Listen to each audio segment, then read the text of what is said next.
UNESCO Remote Radio Week 2021. Get ready for a week devoted to helping radio stations broadcast remotely. Good afternoon or good morning, depending on where it is in the world you are tuning in from. It is UNESCO's Remote Radio Week, day 5 of 5. I'm Andy Leve. Pleased to be here once again. Of course, Remote Radio Week is organized by UNESCO in partnership with the World Health Organization, and it is an online training program that's aimed at building the capacity of local radio stations to produce accurate and professional radio content in the event of containment measures or emergencies, including financial difficulties. In this discussion, we'll be looking at how to deliver a quality audio program on all listening devices that's live and on demand, and how to then go about adapting your content. We've got parts of the world sharing their insights around our umbrella topic. Today, we've got Vasuki, who is joining us from India, I believe. Vasuki, you're up first, and you're going to be talking to us about how Pakistan and Mongolia specifically have used community radio together with social media, particularly during COVID, to disperse information and, of course, to continue the conversation that I had onto the online space. Thanks for joining us. Thank you, Andy, and hello to all the experts on the panel and the audiences who are listening to this video cast. My talk is basically about how we trained a bunch of community radio stations in Dhaka, in Bangladesh, and in Mongolia during the COVID period on how to bring social media broadcasting into their work so that they could expand, engage, and dialogue with the communities. One of the things about community radio is that it works with the communities. That is, communities, come to the radio station. They are involved in decision-making, production, broadcast, and all of these things. But COVID taught us a lesson that none of this was possible. Okay, and especially when youngsters aren't able to access the radio station, social media broadcasting comes in. Social media broadcasting is an interesting thing to work with for community radio stations, and especially with the youngsters, and of course other demographics as well, because obviously there has been a rapid increase in mobile phone usage. Social media can also inform us of our potential audiences and participants. It is an amplifier. It goes beyond traditional, analog broadcasting. And although there are phone-ins and things like that that can make FM broadcasting or local broadcasting interactive, social media can expand and amplify that interaction and make it a lot more interactive, and also provide instant response to what you put out on social media. So what we did was to conduct a 5-day workshop for both radio stations in Dhaka in Bangladesh and also in Mongolia, which was coordinated by the UNESCO office in China, Beijing. And we basically went through how to use social media broadcasting to increase community engagement. We also looked at the various tools and techniques that can be used for social media broadcasting. And very importantly, we looked at the ethical dimensions of using social media for community radio stations. Let's focus on that point there, Vasuki. Yeah. Sorry to interrupt you, but I find it quite interesting, particularly in an age where fake news is quite rife, and in an age where names specifically mentioned, but have come under the fire quite recently about spreading or being a source of misinformation. So whilst, Facebook there's the name, Twitter, a place for people to converse and engage, the fake news aspect that is quite rampant in those spaces. How do you circumvent that? So, in fact, what you're saying is absolutely right. But the fact also remains that when a lot of misinformation was being spread by various other sources, in many places there is evidence to show that community radios, worked a lot to put out, factual information and try to arrest the spread of fake news among its communities. Community radios did that by way of broadcasting on their radio stations, and also did that by using social media. We have seen examples from Bangladesh. We have seen examples from Africa where community radios kind of verified, re-verified information from various sources, and then put out the true story in front of the audiences. Therefore, yes, community radios do have a major responsibility, and quite credibly, they have delivered their responsibility quite well during the COVID pandemic. And because the principle is about working with the communities, they will continue to, provide factual information uh, as we go along. Right. So, uh, of course, the training also had to do with capacity building, capacity enhancing, and things like that. Therefore, what were the kind of content one needs to post and when to post were all part of the workshop. So, for example, we could look at community radios, could look at using social media broadcasting, social media platforms to put out 2 to 3 pieces of information that they would share from other sources, obviously after verifying the information. They could also look at promoting content that they're broadcasting on community radio. Uh, they could also cross promote.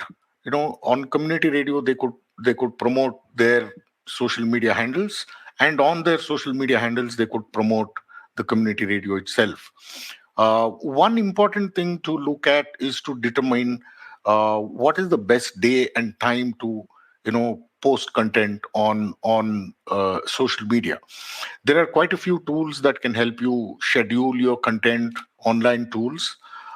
Some of them are free to use with limited capabilities, but there are paid options as well.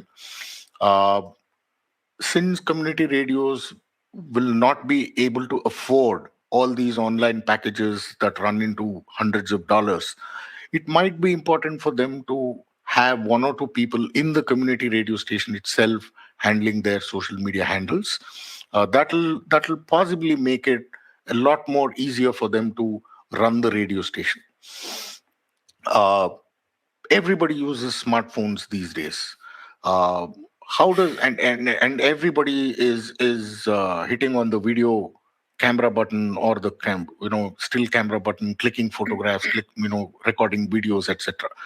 But it's important for us to know a little bit about the aesthetics of composition, using appropriate lighting and audio levels, etc., to make videos, short videos promoting your program or promoting your talent on the show, local talent in the community.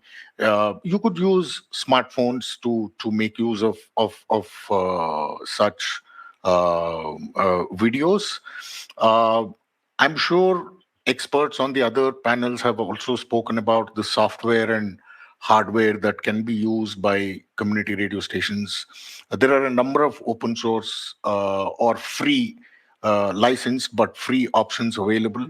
For example, there is a Voice Pro or the WavePad or the Voxbox available for Android and iOS phones. There is also the Elite Motion or KineMaster available to edit videos. You can shoot videos on your mobile, and you can also edit them with a lot of effects and titles and things like that. Short videos, 1 minute, 30-second, 1 minute videos that can go on social media platforms.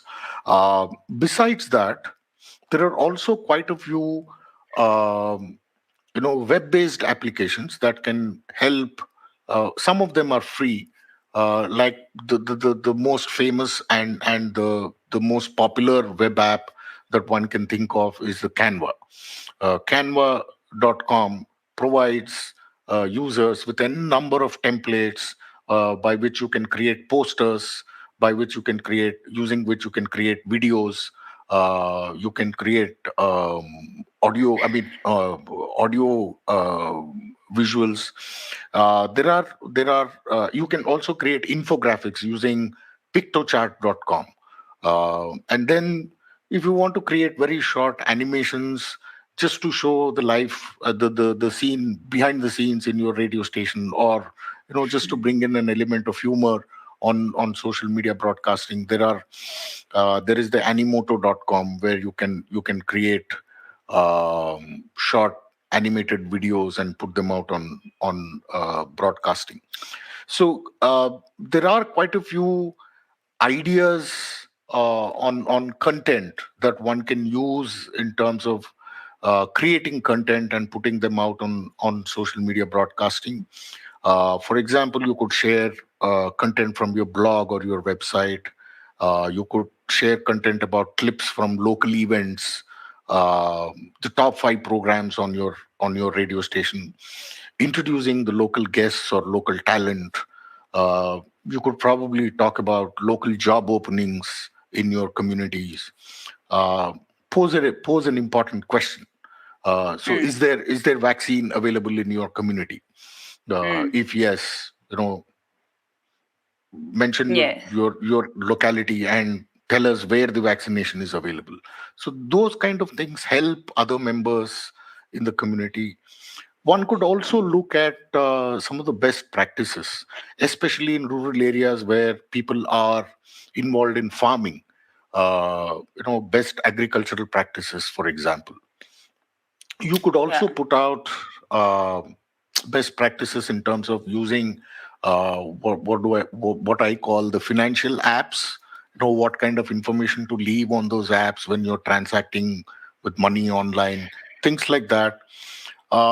You could also look at promoting citizen reporters, give away a monthly prize maybe once in a while on a quiz that you might want to conduct. Uh, the social media also provide a great way to get feedback on the programs that you broadcast. You can also share MP3s of your programs on almost every social media broadcasting platform. Facebook, Yeah. Twitter. You can share audios, you can share videos. So that kind of makes it interactive. Now the only thing to remember is uh, people might say, "Oh, it's quite expensive doing all of this." Thankfully, it's not. There are quite a few free and open source options available. The important thing to remember is to have a social media policy for your community radio station. Make sure that you train at least 1 or 2 people in handling all the social media handles. Uh, Also train them in being responsible, in being ethical in their posts, uh, and Of course. uh, Yes. uh, more importantly, train them on how to engage with the audiences. Somebody reacts or responds to a post, one should know how to negotiate with them, how to get into a dialogue with them without offending your audiences. So these are some of the skills that might be useful for community radio stations to Thank you. Thank you very follow. much, Vasuki. Thank you very much. Thank you very much. Yes, I think that, in a nutshell, there's lots of cross-pollination that can certainly happen from a radio perspective into the digital space, and some learnings that can be applied when, as you said, if you are a digital content administrator of platforms for a station, you can apply that same sort of candor that you have on air to the digital space as well, because ultimately it is all under the umbrella of being good communicators, facilitating conversations and dialogues, etc. And Kim, I saw you nodding profusely there as Vasuki spoke. So it's over to you, where you'll be talking to us more about podcasts, reading some statistics which are quite alarming, but in a good way, that there's over 2 million podcasts. I'm sure there are more, but it's over 2 million, they say. So the audio journey continues. We've gone from the terrestrial radio platform, where it's AM, FM, and DAB, and now the podcast era is it's here. It's here to disrupt, but in a good way. And I know that you've been doing some great work in Egypt, so it's over to you talking to us about what makes a good podcast. Thank you so much, Andy. And yeah, Vasuki really covered quite a bit. So we're certainly going to have a little bit of overlap, but it's because with community radio and with podcasting, you're really trying to work with limited resources. Not everyone has a big budget of these commercial podcast production companies. And that's where I want to kind of start out foundationally. We're not really in competition with them. The point of podcasting and community radio is having a voice, so that you have something to say, and we want to provide you with a platform to get that point across to an audience. So foundationally, I think that's where we need to start. What do you have to say? And once you can sort of use the basics, what's the quote, do what you can with what you have. So, starting with that, and Vasuki mentioned, you have a smartphone, and these smartphones are, as we know, essentially computers in our pockets. So there's so many things that you can do with the device. And so for people who are on really tight budgets, I would say that let's focus on your content and then start to go with the technology. Because again, budgets are probably really tight. But I do want to break down, my comments into 4 areas. And again, there's some overlap with what Vasuki was saying as well. But the 4 areas where you kind of want to put your budget, or think about how, if you have money, how you're going to spend it. So the 4 areas are a place to host your podcast. That's one budget item. Hardware and software, that's 2 separate categories, and then marketing. And out of the 4 of those, hosting, hardware, software, and marketing, if I didn't have a budget, or I had a small budget, I would put the money in hosting.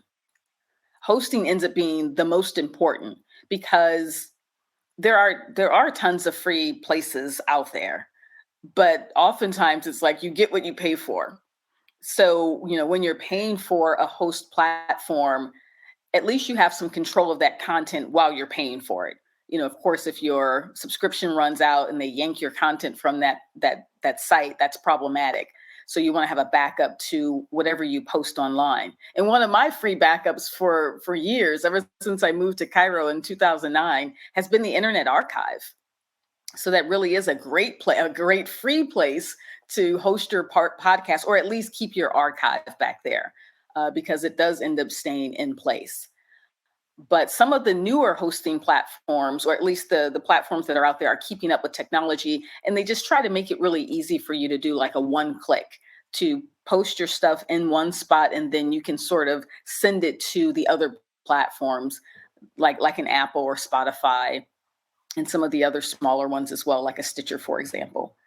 So that's one of the points I wanted to share with you in terms of budget items and hosting, and where will your podcasts live. You want to keep that in mind, because again, one of the problems that we've seen in the digital world is content comes up missing, and you get that 404, like, where's my content?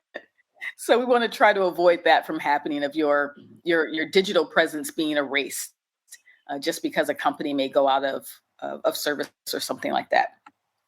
I do want to move to the hardware, and I'm sure this has been discussed throughout the week on the Remote Radio Week. Hardware is really tricky because we have such global disparities in terms of access. So, who can get what equipment? Not everyone can, not only can you not afford a Shure microphone, which is really good, but how is it going to get to you? In terms of, you're going to have to find someone who's traveling, who can, there are just a lot of layers. and difficulties in terms of getting good quality hardware. And oftentimes, sometimes you'll get it and it doesn't interface with the technology that you have. So it's just like one thing leads to another, and it leads to a lot of frustration. So with the hardware, I'm less likely to give a template for saying, here's how to do it, because the variables are many in terms of, again, what infrastructures are available to you, what technical knowledge do you have to work with more advanced technology and hardware. And what we're finding is that the smartphones, whether it's iOS or Android, they do have decent microphones. And I don't know that sound engineers can pick up specifically on, hey, you don't have a broadcast microphone. And, and we're listening to a lot of this content for podcasts, at least via earbuds. And so that is, a factor in terms of what kind of audio quality. And I'm not trying to say dumb it down. Again, I'm going back to my original statement of do what you can with what you have. And I don't want people to feel like they have to keep up with the Joneses because someone else has high quality equipment that you need to have it too. Again, if you're focused on that content, you're still going to come out a winner because your content is really strong. And so with the hardware, and again, I won't get into it, like what kind of laptop do you have, if that's what you're recording on. There are many variables that will impact your audio quality. And it's not really hardware, but the space of where you're recording is also important. And that's why I say if you have a smartphone, and of course, well, I shouldn't say of course, but I assume that you have a place to live, can you reconfigure a space in that space that you can use for podcasting? And we've seen this with high profile mainstream reporters who travel, and they'll just go to the hotel room and put together some couch cushions and pillows, and they make it right. They make it work with what they have, and you can configure something similar on a small budget. So that covers hosting and more or less hardware. The software, I think it's getting more and more accessible, and we have access to this, and it's coming at a price point that is relatively free. Many platforms do have a free option before you go to like a premium level or subscription level. But before I go too far down that road, I do want to talk about Anchor. I'm on the fence about Anchor, but it is there and it is available. So, it's one of those, like, you open the app and boom, you're doing your podcast. So there's something to be said about, again, not having the technical skill to produce a podcast, but you can press a button. You can download an app and you can talk. So there you go. And again, I'm not trying to simplify it. I'm just trying to enable people who have a voice and a concern that they want to get out and they have a passion for a podcast idea. But there's lots of other software out there, again, for free and for a cost. A lot of people for many years had been using Audacity. And I would, under normal circumstances before this past summer, I would have recommended Audacity as an audio editing platform. A lot of educators were using it and a lot of independent podcasters. And I believe many of them still are. But if the audience doesn't know that over the summer, apparently the company was purchased. I don't remember all the details, but I do know the key word that kept coming up was spyware. Like, it's been turned into spyware. And it was just an immediate, you need to take a moment to stop and say, how important is it for me to use this tool if it is indeed spyware? And my answer to that is there are other options out there that you can take advantage of. And I know Chris will jump in and we will all sing the praises of Hindenburg. And what I like about Chris, though, is like, if you want to use the tool, he's going to help you use his tool. Like, that's the key. We're going to help you learn how to use it. We're going to give you a price point that really works for you. So I really appreciate their dedication to the community and enabling podcasters, again, to get their products out there and their shows. The last thing I'll say is the marketing. And so, Vasuki covered this quite nicely. It's like, Canva is your friend. Again, a free tool. Right. But I do agree with him as well in terms of you can't do it all. Like, I do a podcast called Eki Master Podcast, Tell Your Story Egypt. And we're working on our next season, which starts on Sunday. It's a food season. But I was trying to do it all. I teach 3 classes and I'm trying to plan PodFest in March.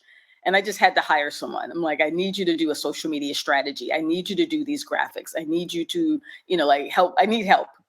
And so you do want to look at, what kind of team do you need to structure to do some component of what I'm saying? Like if you're going to be the host, do you need a producer, like a technical producer to help produce your podcast? Or do you need that marketing social media person who can help, get the word out and do press releases and things like that? And there shouldn't be, most of the marketing stuff can come at a free cost, but that's probably when you need someone to help out because time is money. And you may want to pay someone to do that. Again, because I'm university affiliated, I can find work study students, I can find interns, I can find people who I can, do an exchange. Like if you give me this, then I can give you this. I had one of my former students do the music for my podcast. And in exchange, he gets a credit in every episode and in the show notes. So looking at creative ways to sort of use resources with people who are just getting into social media, but they need to put something on their resume, and having that title as social media manager of a podcast, even if it's a new and growing podcast, is something very valuable to them. And it's very valuable to community organizations. So try to find that fit where you can come up with creative solutions. And that's the takeaway. Now I'll wrap here, is that, what's working for the West may not always work for other communities. And that's where that disruption that Andy mentioned comes in. Like we're looking at those templates and we can see the reasons why they won't work for us. And so you have to know your community to say, who can you go to and what kinds of arrangements can you create that work for the two of you? And on that, I will end. Thank you. Thank you so much, Kim. But before you drop the mic, in a manner of speaking, how do we make a podcast as immersive and as engaging, sort of conversation-like as radio is, right? Because there is sometimes as though you're on the periphery, as opposed to being part of a conversation or part of an experience. So what are some of the things that one can do as a producer or as an anchor of a podcast to keep it a flowing conversation? Is music something that should be added, for example? Yeah, well, this is a really good question. And I have experience in both radio and in podcasting. So I kind of know this topic. But a lot of people have done research. A lot of colleagues have looked at this to say the intimacy that you get with radio, you also often get with podcast. But the simple solution to what you're saying is from like an entrepreneurial model called design thinking. And in design thinking, when entrepreneurs are coming up with their product or idea, as a part of this process, design thinking, there's one part of it where they have to create a prototype. So who is the product being designed for? And when they're creating the prototype of who that audience member is, in our case of podcasts, you have to design, you design your listener, your audience, to the point where I know them so well, you have a name. So I want to say my target audience is a woman who's 30, who's married with 2 kids, and her name is Alicia.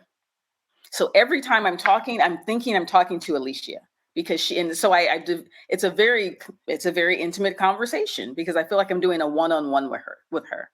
So I think that brings in that element of you're not distancing, and you often have to say when you're talking, you and I are in the same boat. You have to really speak as if you're speaking to 1 or 2 people and not such that one to many.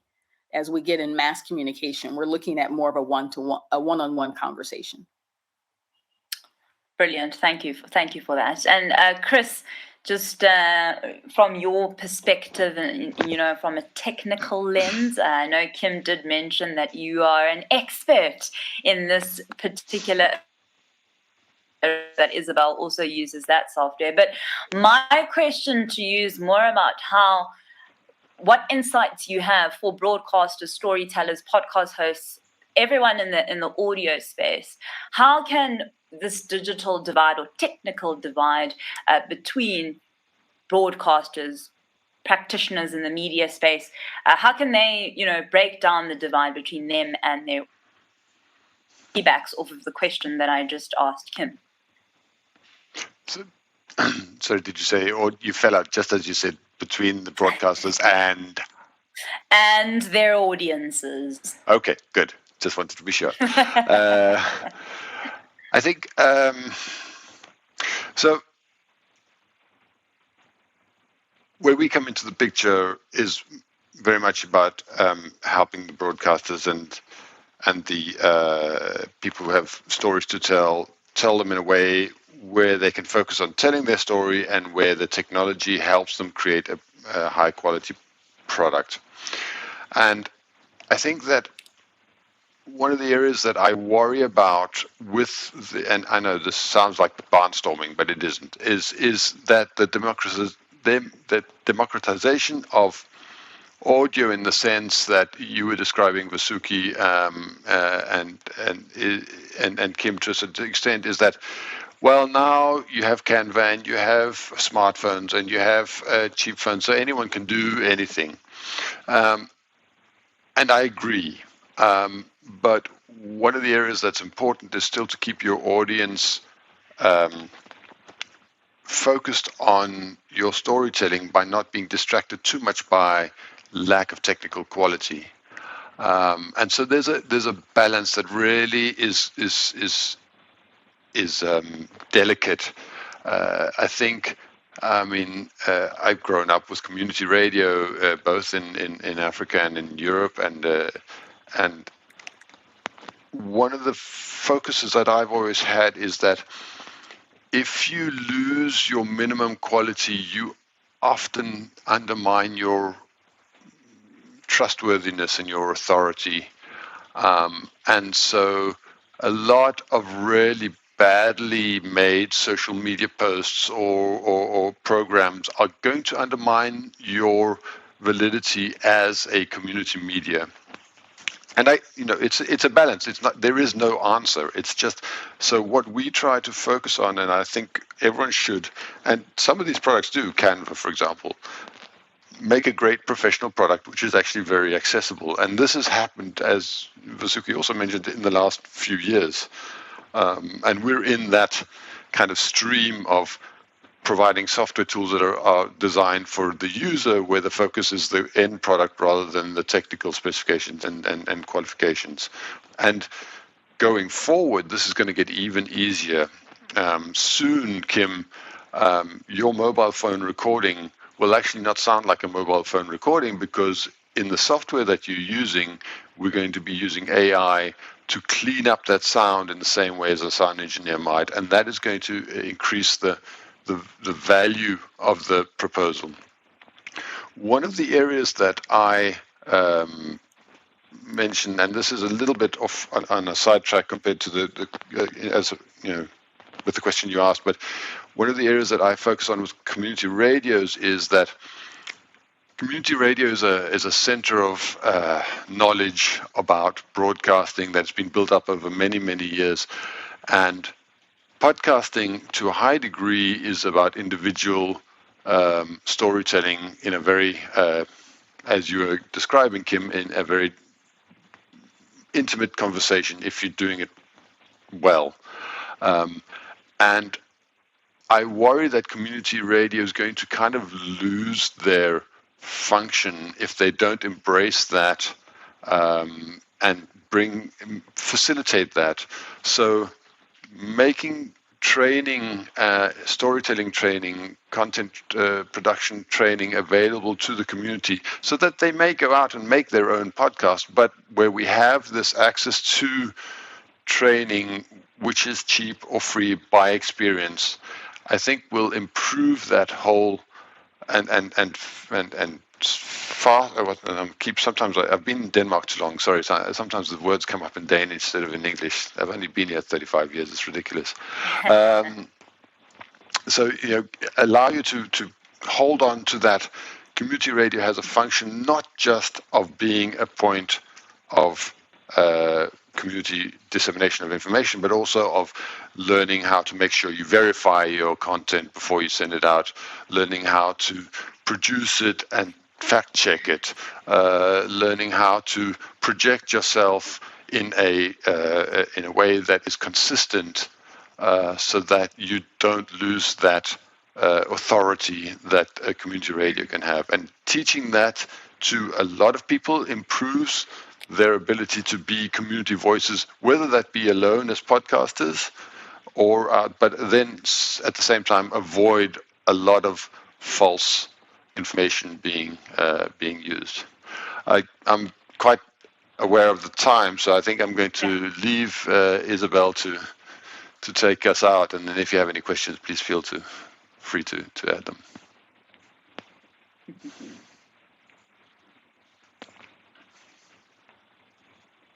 Oh, you're muted. Yeah, I thought Andy was prompting me, or I was just handing over.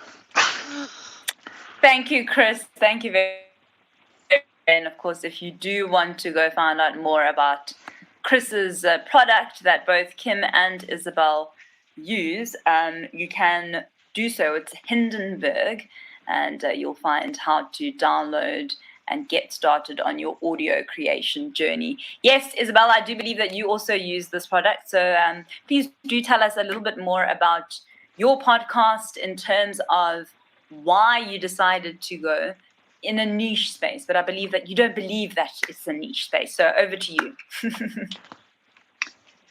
Thanks, Andy, and thanks, everyone. I feel I don't really have much to say because you all covered so many things that I think are super important for making like good and engaging audio, which probably is the same. I were talking before, Andy. So my podcast is called De Eso No Se Habla, which in English means we don't talk about that, and it's a podcast about silences. And about in Spain we have a tradition of a long dictatorship that led to many things being unspoken in our country. So we deal with silences. So I don't consider it to be niche. Actually, I think it's quite the opposite, because we all have, and maybe this is just like a thing that it's only in Spain, but I don't think so. Like there's silences in every family. There are silences in every community. There are silences in every like social history. So it was the topic of silences really helped us create a very, very large community on people who felt they were talking, like our podcasts were talking about what they couldn't talk or what they couldn't express. So without really thinking about it, this community emerged quite naturally. Of course, as Vasuki said, using social media was necessary and was a big success for us. Like we really managed to create a community, but we didn't know it was going to be a community that was so like tight and so focused on healing, actually, which is something I didn't really envision, and I'm not really like a psychotherapist or anything, and it's not what I want to do in my life. But many people feel the podcast is just like fulfilling that issue or fulfilling that problem in Spanish society. So that's so that's something that's about the content. I think I was looking at my notes and just like grabbing on what all of you said. I totally agree with Kim that you should first focus on content. I see so many, I'm part of like so many podcast discussions where we're only talking about the technical part. And I'm very impressed that we all start talking about the technical part without having like a clear idea of what we want to make. And it's like, don't think about the microphone if you don't know what your microphone is for, or what kind of podcast you want to make, or what kind of format you want to make. But I also agree with Chris that only if we make good quality audio, our audio is gonna be really, really engaging. Like sometimes I listen to podcasts that have like very good content, but kind of my ears get tired of listening like to bad editing and I'm driven out of the content because the editing is not good, but I think you're both talking about the same thing. So for me, the most important part is like focusing of your audience. As Kim said too, we also work with a POV. We also work with like an avatar of our audience. and we think of that person all the time. This motto I really like if you produce for everyone, you're producing for no one. So I think that's something we should all take into account in podcasting, but not only in podcasting. I think radio is also evolving thanks to podcasting, and I think we at podcasting also, or at least in my case, learned so much about radio, and I think today it really doesn't make a big difference. So I would focus on the content. So I would really give myself a few months to think of what I want to do and the form of that content, which is for me, how I work. Form is part of the content. There's no way I can divide how my podcast is told from what my podcast tells from how it tells it, and that also has to do with the DAW I use, from the platform I use to edit. And also, like, if I have to say just like one thing that hasn't been said, because the rest has been said, I'd say focus on beginnings. I can't stress this enough when I teach audio storytelling. Like, my podcast is an audio storytelling podcast. We make audio documentaries, like very crafted audio documentaries. Some of them are like non-narrated, some of them are narrated, some of them are musicals, some of them are more classical documentaries. But in all of them, one thing that stands out is the beginning. This is a big difference between radio and podcasting, even though I've just said it's the same thing, but this is a big difference. But I think it could really be embraced by radio as well. Did I say audio instead of radio? I meant radio and podcasting. Same thing. So but not radio and podcasting is the same, but it's not the same. And for this case, it's not the same. Is that when you listen to radio, you kind of want to listen to an experience. So when I turn on the radio, I want to listen to the radio. And it doesn't really matter what is on the radio. It's the minority station. I'm used to these voices. I want to listen. Sometimes I tune in the radio because I want to listen to that specific program. But when I listen to a podcast, since there's like 2 million podcasts in the world, I have to be really engaged from minute one. Actually, I'd say from second 30. And you can see the graphics very clearly. Like in my podcast, like 20% of the audience normally like abandons the podcast within the first 30 seconds, 1 minute. So that first minute should be amazing. It should be gold, and should be the moment where you really, really engage your audience, where you make a promise. And the promise is not only what you're gonna say, it's also about how you're gonna say. Like, this is me, this is my style, this is what I'm promising you're gonna listen here. And of course, the rest of the podcast is about fulfilling that promise. That's something that takes some craft. But I think, if I had to just add one thing, I'd say focus on the beginnings, and that beginning will also help you know what you want to tell and how you want to tell it. Fantastic. Thank you very much, Isabel, for your insights there. And of course, I know that you use Hindenburg software, as I mentioned earlier. Kim, you also use it. Chris has said to me that if you are in the community radio space or you make podcasts, here's something that you may or may not know.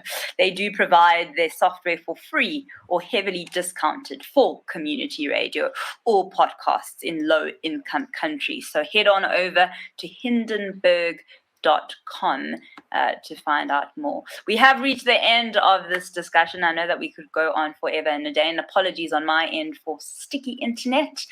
We are working remotely. It's the nature of the beast, but I do trust that you heard everything I had to say, but most importantly, that you heard panel had to say. Much appreciated, everybody. Thank you so much for your time, for your insights, and a reminder for those of you who are watching that you can watch this again, share it with your community.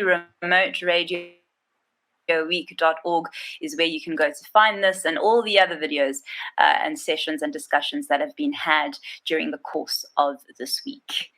Up next, we've got a testimony in video format from Fiji about how social audio is being used to inform people about the COVID pandemic. Enjoy the rest of your day. Bye. Thank you.